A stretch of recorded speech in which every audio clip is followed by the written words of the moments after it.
looking through the census, if you can go to the census website, pull up some information, almost to a block by block situation. Highland Square is amongst the most densely populated areas of the city. We are amongst the highest incomes of the city. Now there are some discrepancies between different areas of Highland Square, and we've all expressed those many times and said that we really want to bring, of course, everybody up, with us, and we really try to come together as a community, but we are amongst the highest income.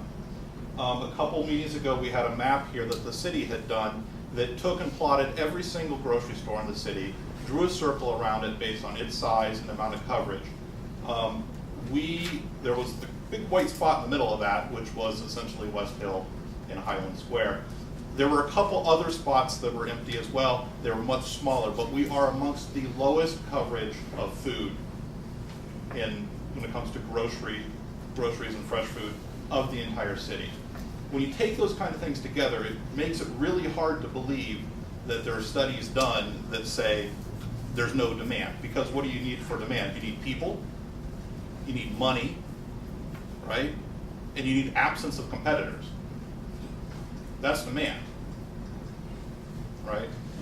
In talking to the other stores, talking to the Fowdies from the Freshway Markets, talking to Henrettas, Linda Henretta was here for the first two meetings, and in the second meeting got very, very frustrated.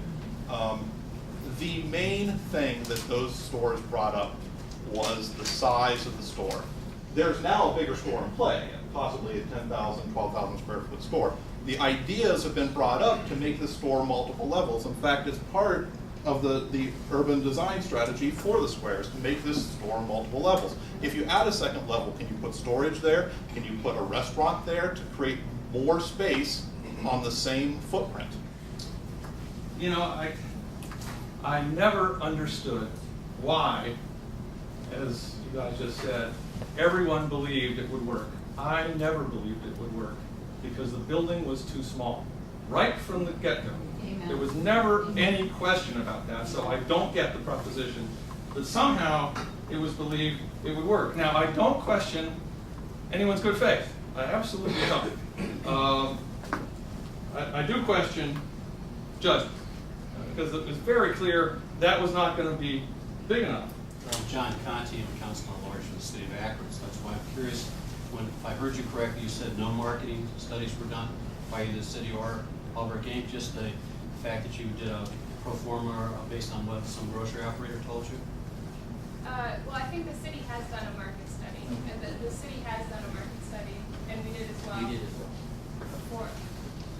You know who did those studies? We did hire a firm that is very experienced in grocery demographic studies that Acme's used when it's going to expand in another market or even thinks about expanding a store in Kenmore or wherever, to do a study as far as the demographic mix, what's the income, population, all that, and then they make projections, very credible projections as to what volumes you need for what size store to sustain a store long term. But the fact is, those two studies must have gave you and the city administration some confidence, the fact that you've made some investment so far, and that we have a development agreement with you to build this other building we're talking about, which whether it's 6,400 square feet or 10,000 square feet. So there must be some market in this area, or we wouldn't have had the development agreement. Albrecht Incorporated was in the initial discussion phases, and there were projections done based on a rent per square foot number, but there were not, Freshway didn't come back and say, no, if you make it X, I'll do it. There was never that back and forth, so that it ended before it got there. Bob told me that he offered $12 a square foot, and you came back with 22. That's what he told me. Wait. I seem to jump up, but time.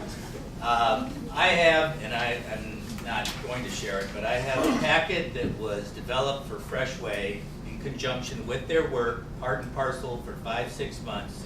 It was part of a January 12, 2007 meeting with the city. It contains footprints for the store, equipment lists, financial projections, all down the path. Nowhere in this document, if I were to give it to you, will you find $22 a square foot. What you will find is $11 a square foot. There were gaps in that, obviously, at different sales volumes, and the Foudies saw those and we saw those. And we had a discussion with the city at that time as to how to bridge the gap. Could we go from $11 to $10 or $9 a square foot? The plan that you drew up just like at the beginning, it wasn't like a final agreement or anything. No, it wasn't a final Okay, agreement. He said the numbers came back higher at the end, and they were talking about at the beginning, but I guess, I don't know why the numbers don't match up, I'm just repeating numbers for me, but is $9, $10, or $11 in play, because that would be wonderful. It was in this configuration. Okay, well, so there is possibilities for $9, $10, or $11 to be in play? I would say that is a probability. Okay. Would Albrecht be willing to give back the property if another developer said, hey, I have a grocer that will come in if you let us build? As you know, and as we've all talked about, the joint development agreement involves a lot of properties, a lot of different parcels. Albrecht Incorporated gave a significant chunk of land to the city, to the library, to this library. There were many exchanges that were part of that agreement, and so I think the short answer is no. If somebody came along and wanted to develop that triangle, would you sell it to them to develop it? That's what he's asking you. Right, and we've already expressed that no, that's not on the, at this time, that's not an option. If the city does decide to close, is my understanding correct, at that point, the triangle would become Albrecht property? It's still city property subject to a ground lease, and Albrecht Inc. is the lessee.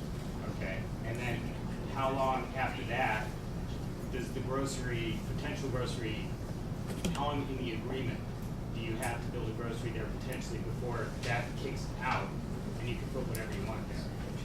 Just curious. There's not a kick-out provision. There isn't.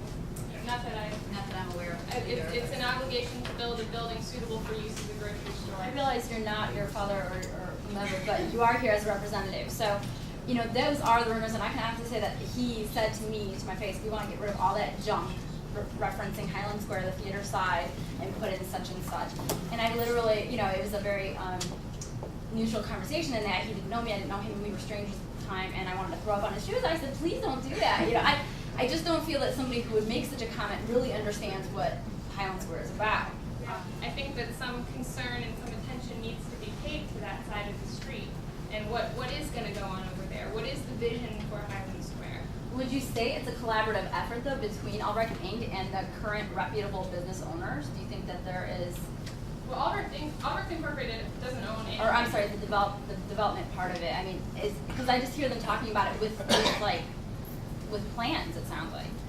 You know, in February 15, 2007, your father wrote a letter to the West Side leader calling the theater weary, dreary, and obsolete. And in his letter he says, with the development strategies that reflect today's realities and opportunities, we can replace the old with the new. And then yesterday, in the Beacon Journal, there's a quote from your father saying, our collective efforts should be focused on the work still to be done to complete the redevelopment of all of Highland Square. So if you can't get the grocery right, what makes you think that we want you to do any other parts of Highland Square? Well, I don't think that's not the issue. Well, it is the issue. Albrecht Incorporated does I mean, own the you south should add side. words. Right. No, and I think it's fair to say that there are infrastructure issues on the south side.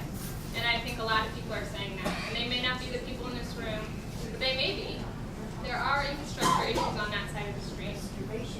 Restoration, what should happen over there? That doesn't sound like restoration. All differences of opinion aside and all the different feelings and emotions, I absolutely applaud your passion and your commitment and your interest in what's going on in your community. It is obviously unparalleled throughout Akron, and you kind of represent yourself as something that other communities throughout Akron maybe should be doing more so when things happen in their communities, as an example of rallying around and being intensely interested and having great passion, concern, and interest in what's happening in your segment of Akron.